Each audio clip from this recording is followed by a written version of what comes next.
माझे नाव श्रेया नागनाथी भुते. मी इयत्ता पहिली शिकते. शाळेचे नाव जिथे आहे मला चाकण. झोपाळा गेला उडून. एका तळ्यात 2 बेडूक होते. एकदा त्यांना पाण्यात 2 खांब दिसले.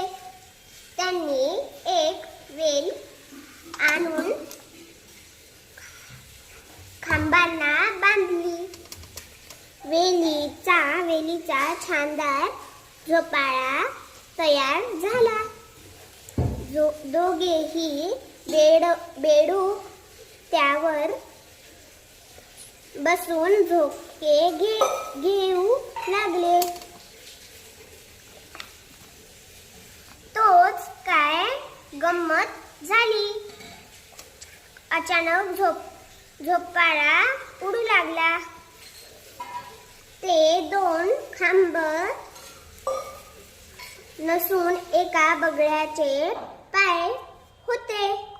आहेत हे लक्षात आल्यावर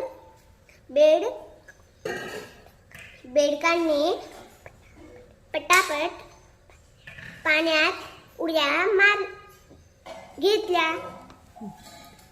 थँक्यू.